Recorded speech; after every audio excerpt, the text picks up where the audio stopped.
वालेकुम जी। मेरा नाम अब्दुल्ला रिजवान है और आज की वीडियो का टॉपिक है शाह महमूद कुरैशी साहब की रिहाई और फिर उनकी गिरफ्तारी। सबसे पहले शाह महमूद कुरैशी साहब की बात करें अगर हम, तो जब पीटीआई का डाउनफॉल स्टार्ट होता है तो इनको सबसे ज़्यादा अंडररेट किया जाता है। इनके बारे में आम राय ये थी कि ये एक प्रेस कॉन्फ्रेंस करेंगे और खान साहब की सियासत से किनारा कशी इख्तियार कर लेंगे। उनकी, क्योंकि शाह साहब को एक प्रो आर्मी लीडर या पॉलिटिशियन कंसीडर किया जाता है, हमेशा से उनके बारे में ये है कि वो सॉफ्ट स्पोकन है, वो एक एक्सट्रीम पे नहीं जाते हैं और वो हमेशा से मफाहमत और दरमियानी रास्ता इख्तियार करते हैं।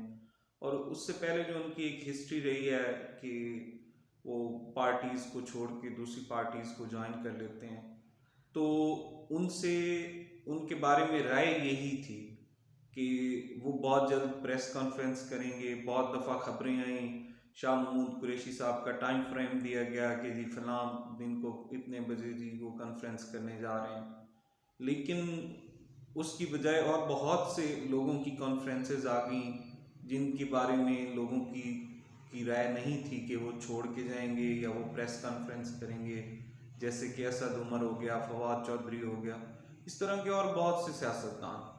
लेकिन अगर प्रेस कॉन्फ्रेंस नहीं आई तो एक ऐसे रहनुमा की नहीं आई जिसके बारे में लोगों का ख्याल ये था कि बहुत जल्द आ जाएगी, और वो शख्सियत थे शाह महमूद कुरैशी साहब। शाह महमूद कुरैशी साहब अरेस्ट हुए और काफ़ी अरसे से वो कैद में रहे हैं, जेल काटी है, कोर्ट में उनका केसेस चलते रहे हैं। तो आज बिलाखिर वो जब बाहर निकले अपना रिलीज़ ऑर्डर लेके, और जिस तरह से उनको वहाँ से अरेस्ट किया गया और उनके अल्फाज ये थे कि नहीं मेरे पास कोर्ट ऑर्डर है, आई एम सॉरी, वो बहुत शाइस्तगी के साथ बिहेव कर रहे थे, बट एक पुलिसमैन आगे बढ़े और उन्होंने उन्हें घसीटना शुरू कर दिया।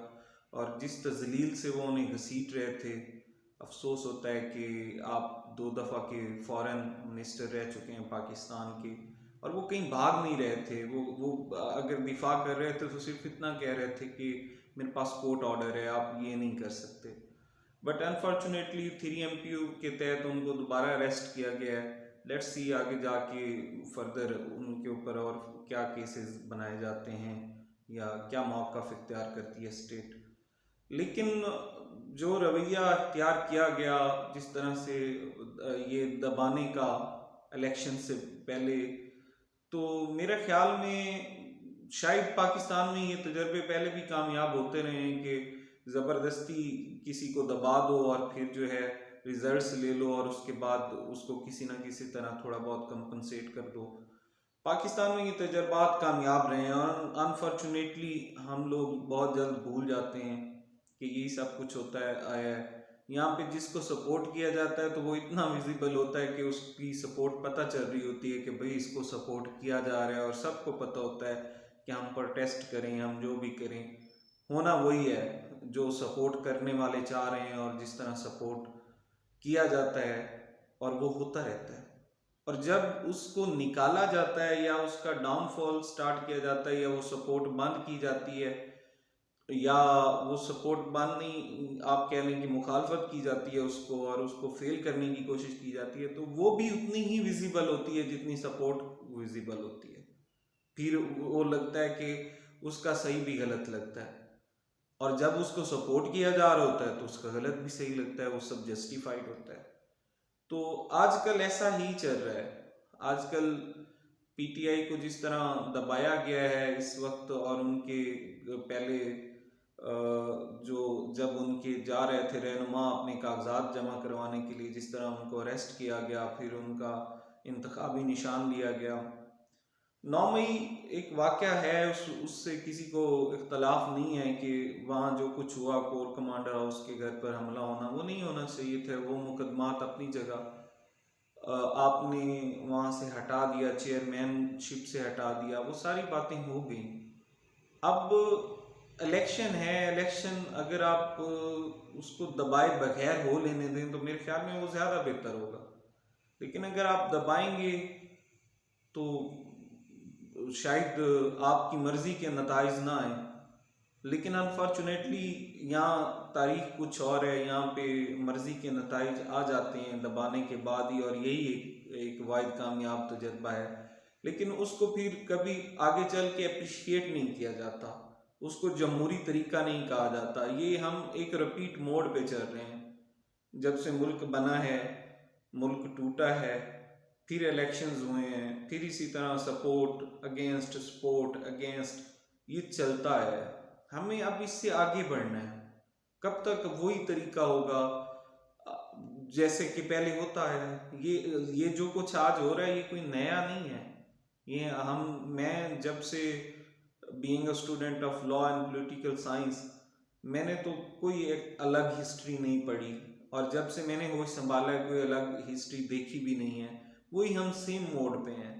सपोर्ट करना है तो इतना करना है कि वो बहुत विजिबल हो जाना है, पता लगना है कि सपोर्ट है, और अगर मुखालफत करनी है तो वो इतनी विजिबल हो जाती है कि पता चल रहा है कि जी कोई कोहत जो है वो मुखालफत कर रही है।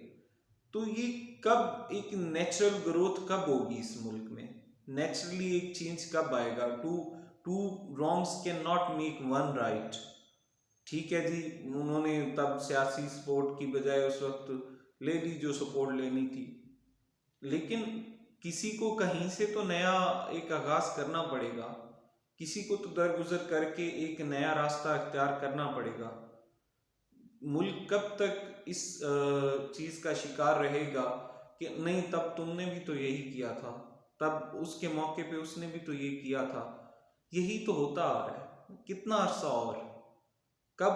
और इसमें सबसे ज्यादा कसूर सियासतदानों का है। जब आपको मौका मिलता है तो आप क्यों नहीं मना करते? तब आपको पावर इतनी अच्छी क्यों लगने लगती है कि आप भूल जाते हैं कि इस पावर ने ख़त्म होना है और दोबारा हमने भी रगड़े में आना है। मुझे वो मुशाहिदुल्लाह खान साहब के अल्फाज याद आते हैं फवाद चौधरी को, जो उन्होंने पार्लियामेंट में कहा था। उन्होंने कहा था कि तुमने रोना है, तुम्हारे आंसू पूंछने वाला कोई नहीं होगा। और बात वही हुई, फवाद चौधरी भागा, रोया, और उसके आंसू साफ करने वाले कहीं नहीं थे। उस वक्त इतना गरूर था, इतना तकब्बुर था कि जैसे कभी इक़्तिदार से उतरेंगे ही नहीं। तो ये चीज़ें जो हैं इनसे हमें सबक सीखना है, और हमारे सियासी लीडर्स को बैठ के कोई एक मुस्तकिल हल निकालना होगा। ये ताकत के नशे से निकलना होगा। ये इनको समझना होगा कि ये अगर सुबह है तो उसने शाम भी होना होता है। कल को अगर आज आप इक़्तिदार में हैं तो कल को आपने जेलों में भी होना है। तो ये इस बात को इनको कंसीडर करना होगा कि ये कम से कम एक इज्जत वाला, एक डिग्निटी वाला कोई रास्ता इनको छोड़ना पड़ेगा। आप देखें कि शाह साहब को जिस तरह से तजलील से घसीटा गया, वो भाग नहीं रहे थे, वो जस्ट डिफेंड कर रहे थे अपने आप को कि भाई मेरे पास कोर्ट ऑर्डर है, आप ये देखें। और वो 2 दफ़ा फॉरेन मिनिस्टर ऑफ पाकिस्तान है, आप किस तरह इस तरह उनको कर सकते हैं, घसीट सकते हैं? बट यहाँ तो प्राइम मिनिस्टर्स को भी घसीट लिया जाता है, तो फॉरेन मिनिस्टर की इज्जत का तो सवाल पैदा नहीं होता। पर तो हमारे लिए ये सोचने का एक लम्हा है, और हमें अपने सियासी रहनुमाओं से ये सवालात करने होंगे, और उन्हें ये मजबूर करना होगा इस बात पे कि वो कोई मुस्तकिल ऐसा रास्ता निकालें जिससे ये दोबारा इस तरह की प्रैक्टिसेस ना हों। क्योंकि जब सियासी वर्कर जो है, जब सियासी लीडर इस ट्रबल से गुजरता है तो सियासी वर्कर भी अनफॉर्चुनेटली कहीं ना कहीं उसका शिकार होता है। वो कहीं ना कहीं, जैसे 9 मई के बाद मुकदमात हुए, जैसे किसी भी तरह उससे पहले कोई भी सियासी जमात है, चाहे वो पीपल्स पार्टी की है, चाहे नून लीग की है, उनके सियासी वर्कर्स पे भी उसी तरह मुकदमात होते हैं। तो ये बराह रास्त हम किसी न किसी तरह एक दूसरे से जुड़े हुए हैं, और हमें कोई पक्का रास्ता निकालना होगा ताकि हालात बेहतर हों। और बाकी अब देखें इलेक्शंस के बाद क्या होता है, या इलेक्शंस किस तरह के होते हैं। हम इस तरह जुड़े रहेंगे और आप तक अपनी खबरें पहुंचाते रहेंगे। काइंडली चैनल को सपोर्ट करें, लाइक और सब्सक्राइब करें। जज़ाकल्लाह, अल्लाह हाफिज़।